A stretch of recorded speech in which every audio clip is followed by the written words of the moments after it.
Hello friends, आज का हमारा टॉपिक है डिग्री ऑफ फ्रीडम। ठीक है, डिग्रीज ऑफ फ्रीडम क्या होती है। चलिए देखते हैं डिग्रीज ऑफ फ्रीडम क्या होती है। The molecules of any ideal gas are free to move in all possible directions. किसी भी आइडियल गैस के जो मॉलिक्यूल्स होते हैं, वो मूव करते हैं, फ्रीली मूव करते हैं in all the possible direction. जितनी डायरेक्शंस, उन सभी डायरेक्शन में क्या करते हैं, मूव कर सकते हैं। ठीक है, जो आइडियल गैस के मॉलिक्यूल्स होते हैं। ठीक है, मान लीजिए किसी बॉक्स के अंदर आइडियल गैस के मॉलिक्यूल्स भरे हुए हैं, तो जिगजैग मोशन करते हैं, वो इधर उधर रैंडमली मूव करते हैं, किसी भी डायरेक्शन में वो मूव कर सकते हैं। ठीक है, they have only kinetic energy. देखिए उनमें क्या होता है, सिर्फ काइनेटिक एनर्जी होती है, क्योंकि वो एक जगह पे तो रुकते नहीं है, इसलिए उनमें पोटेंशियल एनर्जी जैसी कोई चीज़ नहीं होती है। उसमें सिर्फ क्या होती है, उनकी गति के कारण काइनेटिक एनर्जी होती है, गतिज ऊर्जा। ठीक है, there are 3 types of possible kinetic energy. Kinetic energy हमारी कितने टाइप्स की होती है, 3 टाइप्स की। In the molecules of any ideal gas, किसी आइडियल गैस के मॉलिक्यूल्स के लिए एज लीनियर काइनेटिक एनर्जी होती है। मान लीजिए कोई मॉलिक्यूल है, रुका हुआ है, तो वो एक्स एक्सिस पर, वाई एक्सिस पर, जेड एक्सिस पर लीनियरली मूव कर सकता है, तो इसलिए उसे क्या बोलते हैं, लीनियर काइनेटिक एनर्जी। ठीक है, दूसरी कौन सी kinetic energy, rotational kinetic energy. ठीक है, कोई मॉलिक्यूल्स किसी दूसरे मॉलिक्यूल्स के अराउंड चक्कर काट रहा है, तो उसे बोलते हैं रोटेशनल काइनेटिक एनर्जी, ऐसा भी हो सकता है। एंड वाइब्रेशनल काइनेटिक एनर्जी, अगर कोई वाइब्रेशन कर रहा है कोई मॉलिक्यूल, तो उसे बोलते हैं वाइब्रेशनल काइनेटिक एनर्जी। ठीक है, तो 3 तरह की एनर्जी हो गई, लीनियर, रोटेशनल और वाइब्रेशनल। तो काइनेटिक एनर्जी हमारी कितने टाइप्स की होती है, 3 टाइप्स की होती है, जो कोई मॉलिक्यूल्स रखता है आइडियल गैस का। ठीक है, the number of possible ways through which the molecules of any ideal gas can gain the energy that is kinetic energy is known as its degree of freedom. ठीक है, क्या होता है, the number of possible ways, जितने पॉसिबल तरीके होते हैं, through which the molecules of any ideal gas, जिससे क्या होता है, किसी आइडियल गैस के जो मॉलिक्यूल्स होते हैं, जिन तरीकों से can gain the energy, energy को क्या करते हैं, गेन करते हैं। मतलब एनर्जी को गेन करने के जितने तरीके होते हैं, दैट इज काइनेटिक एनर्जी। क्योंकि सिर्फ मॉलिक्यूल्स क्या रखते हैं आइडियल गैस की, काइनेटिक एनर्जी। तो काइनेटिक एनर्जी को गेन करने के जितने तरीके होते हैं is known as degrees of freedom. ठीक है, तो उसे ही हम बोलते हैं डिग्री ऑफ फ्रीडम। तो क्या है, काइनेटिक एनर्जी को प्राप्त करने के जितने तरीके होते हैं, उन तरीकों को बोलते हैं, जितने नंबर ऑफ पॉसिबल वेज होते हैं, उन्हें बोलते हैं हम degrees of freedom. It is represented by F. इसे हम किससे रिप्रेजेंट करते हैं, एफ से रिप्रेजेंट करते हैं। ठीक है, इन अ मोनो एटॉमिक गैस, अगर हम मोनो एटॉमिक गैस ले लें, ठीक है, each molecules is composed by only 1 atom. ठीक है, तो आपको पता हुआ है जो मॉलिक्यूल्स होते हैं वो किससे मिलकर बने होते हैं, एटम्स से। ठीक है, क्योंकि हमने मोनो एटॉमिक गैस ली हुई है, इसलिए मॉलिक्यूल्स क्या होगा, कंपोज किया जाएगा ओनली 1 एटम से। मतलब जो हमारा मॉलिक्यूल है वो सिर्फ एक एटम से मिलकर बना है। ठीक है, composed by only 1 atom. Only linear kinetic energy will be exist. अब केवल एक मॉलिक्यूल, सिर्फ एक मॉलिक्यूल में क्या है, सिर्फ एक एटम है, तो एक एटम क्या होगा, जो होगा, एक मॉलिक्यूल एक ही डायरेक्शन में मूव कर सकता है, मतलब लीनियरली मूव कर सकता है, किसी के अराउंड नहीं मूव कर सकता, क्योंकि वो सिंगल मॉलिक्यूल है। Will be only linear kinetic energy will be exist. तो इसमें क्या होगा, केवल लीनियर काइनेटिक एनर्जी एग्जिस्ट करेगी in each molecule of an monatomic gas to create zigzag motion. जो प्रत्येक मॉलिक्यूल होता है, मोनोटॉमिक गैस का जो प्रत्येक मॉलिक्यूल होता है, क्या क्रिएट करता है, जिगजैग मोशन, क्योंकि ये सिंगल मॉलिक्यूल है। ठीक है, ये सिंगल मॉलिक्यूल है। मान लीजिए कोई मॉलिक्यूल है हमारे पास m मास का, तो ये सिंगल मॉलिक्यूल है, ये जिगजैग मोशन कर सकता है। लीनियर मोशन, मतलब जिगजैग मोशन क्या मतलब, लीनियर मोशन, जिगजैग ऐसे ऐसे ऐसे किसी भी डायरेक्शन में मोशन कर सकता है, बट ये मोशन कैसा होगा, लीनियर मोशन होगा। ठीक है, the linear kinetic energy of an molecule is, linear kinetic energy अगर हम निकालें तो आएगी हाफ mv²। जो हमारी काइनेटिक एनर्जी होती है हाफ mv², जिसे हम पहले से पढ़ते हुए आ रहे हैं, यही हमारी क्या हो जाएगी, linear kinetic energy.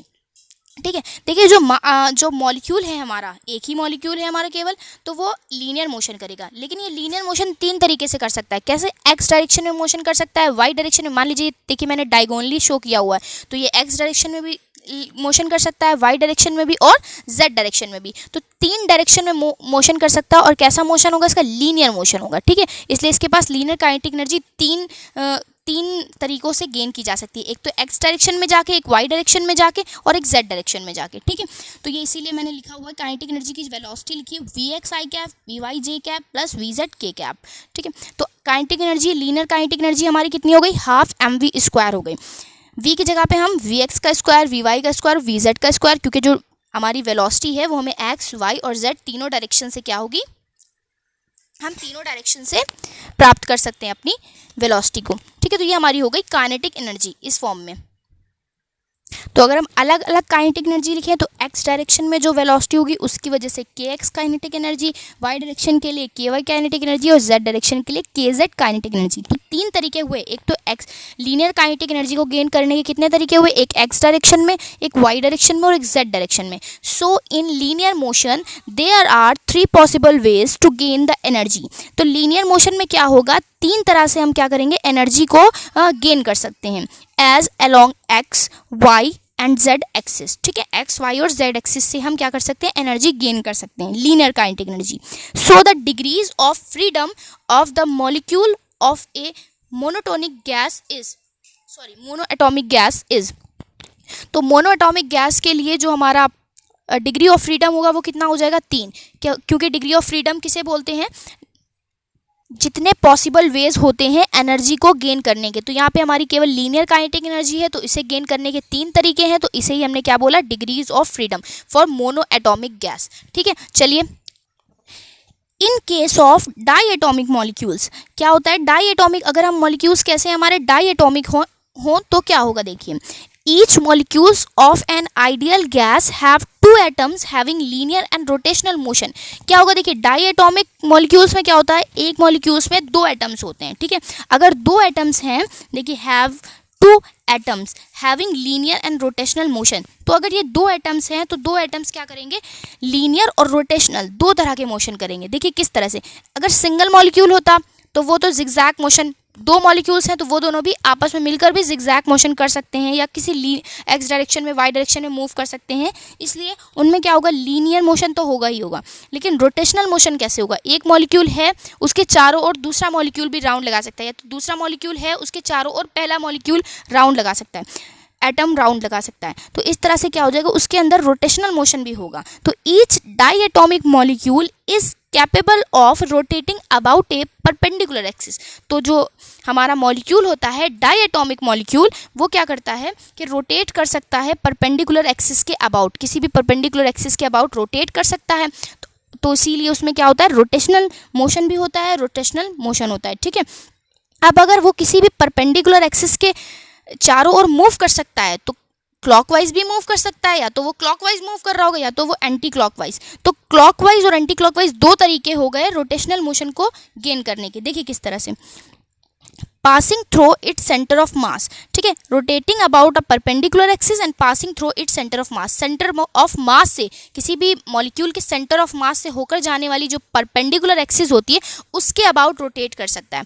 Rotating may be of 2 types. जो रोटेशन होता है वो 2 टाइप्स का हो सकता है।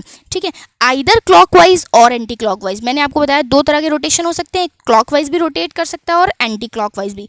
There are 3 possible ways to gain the linear kinetic energy. क्योंकि इसमें कितनी एनर्जीज हैं, 2 तरह की एनर्जी, एक लीनियर काइनेटिक एनर्जी और एक रोटेशनल काइनेटिक एनर्जी। तो लीनियर काइनेटिक एनर्जी जो मैंने आपको अभी पीछे बताया मोनो एटॉमिक गैस के लिए, वो लीनियर काइनेटिक एनर्जी गेन करने के कितने पॉसिबल वेज हैं, 3 पॉसिबल वेज हैं। ठीक है, 3 पॉसिबल वेज हैं and 2 possible ways to gain the rotational kinetic energy. और रोटेशनल काइनेटिक एनर्जी को गेन करने के कितने तरीके हैं, 2 पॉसिबल वेज हैं। 2 पॉसिबल वेज कैसे, एक क्लॉकवाइज और एक एंटी क्लॉकवाइज। ठीक है, तो 2 पॉसिबल वेज इसके हो गए, 2 और 3 5 हो गए total ways. So the degrees of freedom of any diatomic gases, किसी डाई एटॉमिक गैस के लिए जो डिग्री ऑफ फ्रीडम होगी वो हो जाएगी 5। ठीक है, तो ये हो गई 5 हमारी डाई एटॉमिक गैस के लिए।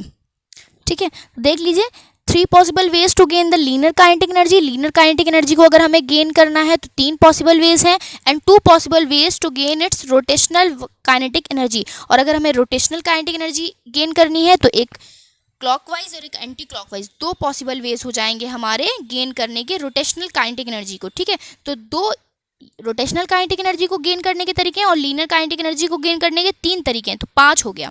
ठीक है, so the degree of freedom of any diatomic gas कितना हो जाएगा, डाई एटॉमिक गैस की जो डिग्री ऑफ फ्रीडम हो जाएगी वो हो जाएगी 5।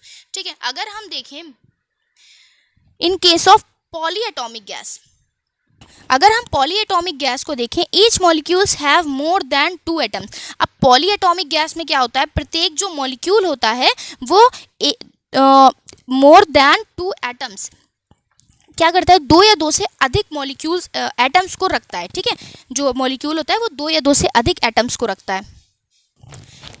Each molecule have linear rotational and vibrational kinetic energy. तो जो हमारा पॉली एटॉमिक गैस होती है उसके जो एटम्स होते हैं, उसके जो मॉलिक्यूल्स होते हैं वो लीनियर, रोटेशनल और वाइब्रेशनल काइनेटिक एनर्जी, तीनों तरह की काइनेटिक एनर्जी रखते हैं। ठीक है, there are 3 possible ways to gain its linear kinetic energy. ठीक है, 3 पॉसिबल वेज होते हैं लीनियर काइनेटिक एनर्जी को गेन करने के। मैंने आपको पहले बताया 2 for rotational kinetic energy, 2 ways होते हैं रोटेशनल काइनेटिक एनर्जी को गेन करने के। कौन कौन से, एंटी क्लॉकवाइज और क्लॉकवाइज। ठीक है, एनर्जी एंड 1 और 2 possible ways to gain vibrational kinetic energy. और वाइब्रेशनल काइनेटिक एनर्जी को गेन करने के 1 या 2 तरीके होते हैं। ठीक है, 1 भी हो सकता है और 2 भी हो सकता है। ठीक है, तो the degrees of freedom of A poly atomic gas is, किसी पॉली एटॉमिक गैस के लिए जो डिग्री ऑफ फ्रीडम आएगी वो 6 या 7 है। कैसे, देखिए लीनियर काइनेटिक एनर्जी को गेन करने के 3 तरीके, रोटेशनल को गेन करने के, रोटेशनल काइनेटिक एनर्जी को 2 तरीके, 3 2 5। ठीक है, और वाइब्रेशनल को अगर आप लेते हैं 1 तरीका तो 5 1 6 हो सकता है। अगर वाइब्रेशनल काइनेटिक एनर्जी को गेन करने के 1 या 2, मतलब 1 तरीका भी हो सकता है या 2 तरीका भी हो सकता है, तो 7 हो जाएगा। ठीक है, अगर हम 2 तरीके लेते हैं वाइब्रेशनल काइनेटिक एनर्जी को गेन करने के, तो डिग्रीज ऑफ फ्रीडम क्या हो जाएगा, 6 और 7 हो जाएगी। ठीक है, बट मोस्ट प्रोबेबली एफ की वैल्यू जो होती है, डिग्रीज ऑफ फ्रीडम जो होती है वो कितना लिया जाता है, 6 लिया जाता है। ठीक है, तो हम ये मान सकते हैं कि जो वाइब्रेशनल काइनेटिक एनर्जी हमारी होती है, वाइब्रेशनल काइनेटिक एनर्जी, उसकी वैल्यू क्या ली जाती है, 1 ली जाती है। मतलब 1 तरीका होता है वाइब्रेशनल काइनेटिक एनर्जी को गेन करने का। ठीक है, तो इसे इस तरह से हमने निकाल ली डिग्री ऑफ फ्रीडम क्या होती है। डिग्री ऑफ फ्रीडम किसे कहते हैं, आप जान गए कि डिग्री ऑफ फ्रीडम क्या होती है, जितने पॉसिबल वेज होते हैं एनर्जी को गेन करने के। ठीक है, एनर्जी कितनी होती है, किसी भी आइडियल गैस के मॉलिक्यूल में 3 टाइप की एनर्जी होती है, लीनियर, वाइब्रेशनल, रोटेशनल। ठीक है, तो 3 टाइप की एनर्जी को गेन करने के जितने तरीके होते हैं उसे बोलते हैं डिग्री ऑफ फ्रीडम। तो डिग्री ऑफ फ्रीडम मैंने निकाली diatomic gas, sorry monoatomic gas के लिए, डायटोमिक गैस के लिए और पॉलीएटॉमिक गैस के लिए। ठीक है, तो आई होप आपको ये समझ में आया होगा डिग्रीज ऑफ फ्रीडम क्या होती है। अगर आपको ये वीडियो अच्छी लगे तो प्लीज़ मेरे चैनल को लाइक, सब्सक्राइब और कमेंट करें। Thank you for watching.